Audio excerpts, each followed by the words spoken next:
सिंगरौली बंधा EMIL परियोजना में अनियमितताओं के आरोप लगातार ही बढ़ते जा रहे हैं, जहां तेंदुहा पंचायत के ग्रामीणों ने मुआवजा प्रक्रिया में बड़े घोटाले का आरोप लगाया।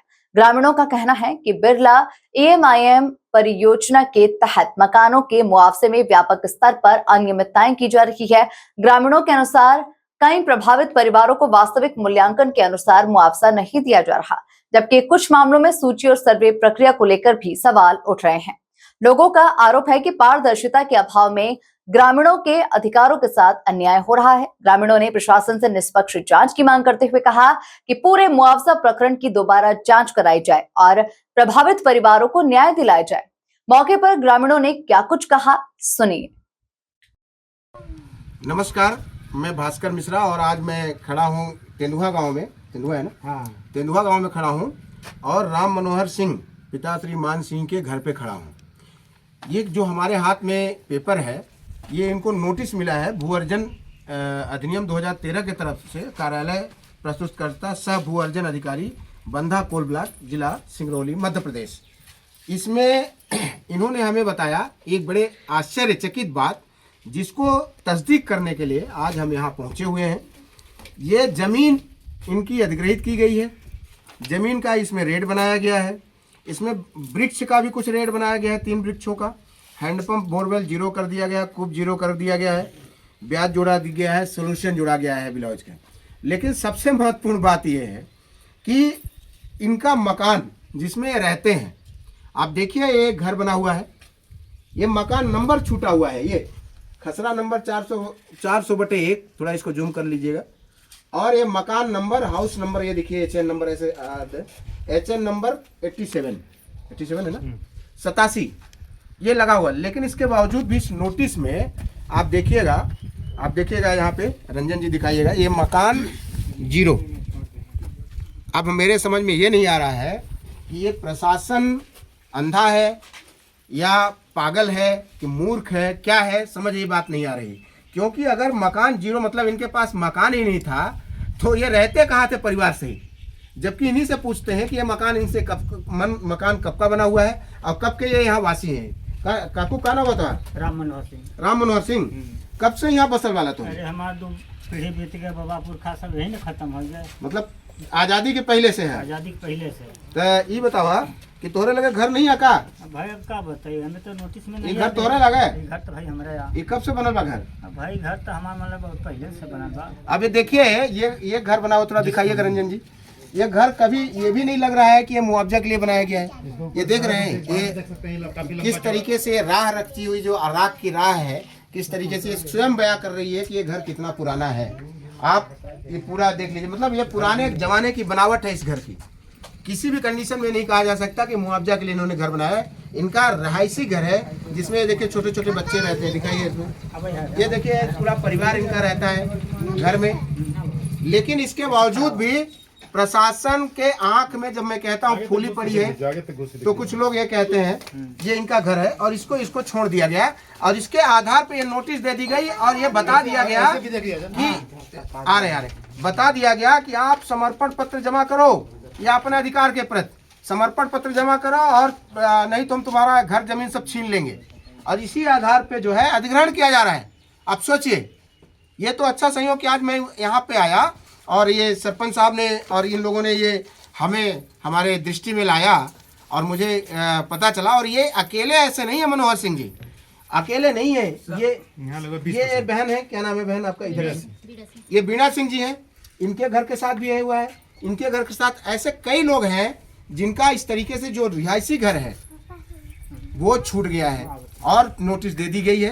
अब इसी के आधार पर जबरदस्ती इनको घर से कहता है तुम अपना घर द्वार छोड़ दो और जमीन हमें दे दो, नहीं तो हम तुमको पुलिस और प्रशासन और बाउंसर, आप समझिए बाउंसर लेकर के इन आदिवासियों का घर हटा देने की कंडीशन में यहाँ का प्रशासन है। अब आप सोच लीजिए, इस स्तर तक अन्याय हो रहा है, इस तरीके तक गिरा हुआ है। और ये अधिग्रहण नहीं, छीनना इसको कहते हैं।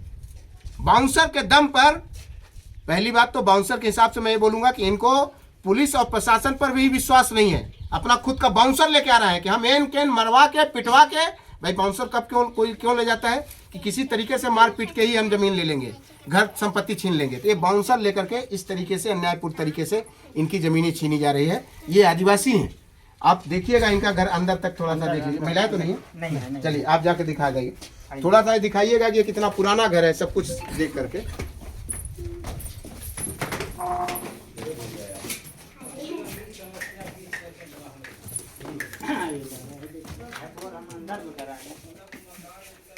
बोर भी छूट गया है। अब देखिए जैसा कि बताया जा रहा है कि बोर नहीं है, बोर यहाँ बोर लगा हुआ है, बोर पूरा यहाँ मोटर की और केबल तार लगा है।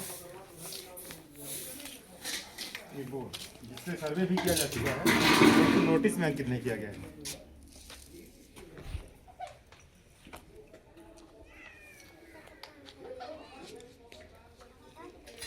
और मकान मालिक के पास हम पहुंचे हैं और एक ऐसे मकान में पहुंचे हैं जो कि यहाँ के स्थायी मूल निवासी हैं, सदियों 47 के पहले के निवासी, यानी भारतीय स्वतंत्रता आंदोलन के पहले की निवासी हैं। इनके परिजन पूर्वज यहाँ रहे हैं और इनका घर भी नोटिस में गायब कर दिया गया है। जमीन ले ली गई है, जमीन का मुआवजा बताया गया है, आसपास और जो चीज़ें मेड़ वेड़ है उसका भी जोड़ा गया, लेकिन घर ही गायब हो गया। मैं फिर कहूँगा कि प्रशासन के आंख में क्या हुआ है, क्या मोतियाबिंद हुआ है कि जब ये परिवार देख लीजिए, ये महिला है, इनका बच्चा है, पूरा परिवार रहता है, तो क्या ये लोग बाहर पेड़ के नीचे रहते होंगे, घर में ही रहते होंगे ना। और देखिए ये घर में हाउस नंबर डला हुआ है बाकायदे, ये खसरा क्रमांक 52, हाउस नंबर 72 लिखा है, क्या लिखा है 177 है ना। और ड्रोन नंबर है, ड्रोन नंबर है, मतलब इनका ड्रोन भी हुआ है। ड्रोन में 214 दिखा है। 214 है। इसके बावजूद भी इनका जो खसरा नंबर है, जो नोटिस है, उसमें 00, मतलब मकान गायब कर दिया गया है। इस तरीके से है। अब आगे की बात, और दिलचस्प बात ये है कि यहाँ पर ऐसे कई लोग हैं जो जिसका एक दबंग ऐसे हैं कि जिसका 100 मकान है, 100 मकान 150 मकान है। एक व्यक्ति का 150 मकान बताया जा रहा है। उसकी सीबीआई जांच होती है तो उसका क्या हाल होगा। अतुल जी, मैं एक चीज सोच रहा था, और ये गरीब जिन लोगों का, मैं सोच रहा था कि जिन लोगों का मकान गायब किया गया है, तो कहीं यही मकान उसमें एडजस्ट नहीं कर दिया गया। आप ही बताइए, आप बताइए, आप कितने सालों से बसी है यहाँ पे, कब से घर है आपका? क्या नाम है आपका? पुश्तैनी निवासी है आप यहाँ की? बताइए क्या समस्या है? निवासी हमारा पिरजवा में था, तो हम लोग 2020 से यहाँ पे रह रहे हैं। 2020 से तो है ना, हाँ, मतलब इस क्षेत्र के तो पहले से है ना, नहीं, इसी पंचायत के रहने वाले। इसी पंचायत के हैं। अभी ये बोला भाई यहाँ पे आपने अभी सबसे बनाया, मेन यहाँ पे ये हो रहा है सर कि डोन सर्वे नंबर भी लिखा गया, बट हमने जब यहाँ पे बात रखी तो इन्होंने कहा कि यहाँ पे जो है तो डोन सर्वे में आपका नहीं है। और नंबर लिखे भी हैं। डोन सर्वे नंबर, ये देखिए डोन नंबर ये लिखा खुद हुआ है। इसको हाईलाइट करना है, ये डोन नंबर लिखा हुआ है। ये देखिए इसी से प्रतीक चल रहा है कि DN214 हम डोन सर्वे ड्रोन नंबर, करवा और है। इसी आधार पर ड्रोन करके, हाँ। और जिनका ड्रोन में नहीं भी होगा पक्का है, बाद में बनाया, उनका जो दबंग टाइप के लोग हैं उनका मकान है, जो बाहर के लोग हैं उनका मकान है, जो यहाँ मूल निवासी नहीं उनका मकान है, लेकिन जो लोग निवासी हैं उनका ड्रोन में नहीं आ रहा है, जबकि खुद ड्रोन का सर्वे लिखा गया है। इसको अच्छे से हाईलाइट करके लेना जरा।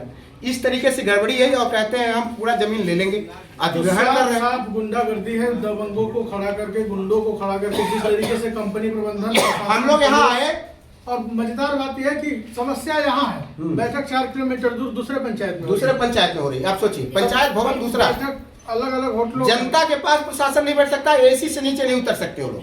अब पंचायत दूसरे पंचायत में बैठक चल रही है, वहाँ बुलाया जा रहा है, और वहाँ पे इसलिए बुलाया जा रहा है कि भाई हम कहते हैं साहब डायरेक्ट प्रशासन डायरेक्ट रूबरू नहीं होता, जनता से क्यों नहीं होता? भाई इनकी समस्या है तो ये बताएंगे कि हम बताएंगे? बताइए, इनसे सुना जाना चाहिए ना, कि दलालों से समस्या सुनी जानी चाहिए। मतलब प्रभावी लोगों को खड़ा करके, बैठा करके लोगों को बनाया जाता है ताकि वो खुल के बोल ना पाए। देखिए ये तो साफ मंशा लूटने की है। क्या है कि जो जमीन में है, मकान तो जमीन में होता है, हाँ। पेपर में नहीं बनता। हाँ। यहाँ तक कि जो दबंगों का पेपर में मकान बना के भुगतान की जा रही है, जो जमीन में जमीन है जायज है, और जिनका जमीन में है उनका नहीं मिल रहा। नहीं ऐसा नहीं, जो मौके में जमीन जायज है, जमीन में मकान बना है, मकान जमीन में बनता है, उसका पेपर में नहीं है। पेपर में नहीं है, और जिसका पेपर में है उसका मुआवजा दिया जा रहा है। जो उसका जमीन में नहीं, उसका मुआवजा दिया जा रहा है। आप और क्या कहना चाहेंगे, सुनिए। ठीक, तो ये चीजें हम लोगों ने कवरेज किया। एक सैंपल दिखा रहे हैं हम लोग, ऐसे कई और लोग ऐसे हैं। कई मकान हैं। कम से कम 20% है ना? 20% ऐसे मकान है जो है यहाँ सिर्फ आदिवासियों की मकान छोड़ दी गई है। आदिवासी गरीबों का जिस तरीके से जो जंगल में रहने वाले, डोरी महुआ पत्ता ये बीन के अपने जीवन गुजारने वाले जो और ये लोग मकान बनाए हैं। जो लोग हैं उनके साथ ये छल कर रही है कंपनी। कलेक्टर साहब ने जनवरी में ही कहा था कि कंपनी नहीं, पूरा बंदा- सरकार कर रही है, प्रशासन कर रहा है। बढ़िया हम अधिग्रहण तो प्रशासन ही कर रहा है ना। करेंगे, लेकिन आज क्या हो रहा है ये देखिए। प्रशासन कर रहा है, सरकार कर रही है, क्योंकि अधिग्रहण तो सरकार का प्रशासन काम है करना। वर्जन कर रही, शासन कर, लेकिन अपने और आप कर्मचारी, सोचिए अपने अधिकारियों कि की मैं विश्वास यहाँ नहीं आया कर रहे। हूँ, जब मैंने तहसीलदार से बात की है कि ये बाउंसर किस लिए है, तब यहाँ से बाउंसर भगाया गया है, नहीं तो बाउंसरों को रख करके इनका घर लूटा जा रहा है। अब आप सोच लो यहाँ। और सबसे इम्पोर्टेंट बात यह है कि यहाँ पक्ष विपक्ष पार्टी के जो लोग हैं, सत्ता पक्ष विपक्ष मुख्य, वो सब गायब। अब विपक्ष के नेता लोग ही विश्वासघात यहाँ के लोगों के साथ कर दिए, और संभवतः जो 150-200 घरों की बात बताई जा रही थी विपक्ष के नेताओं की ही ये हाल है। यानी सब मिल करके यहाँ लुटवा रहे हैं, और लूटा कौन जा रहा है? यहाँ का आदिवासी, आमजन, गरीब, पिछड़ा वर्ग और सामान्य गरीब व्यक्ति जो भी है, सब जो सक्षम नहीं है बेचारे आम लोग हैं, वो लूटे जा रहे हैं।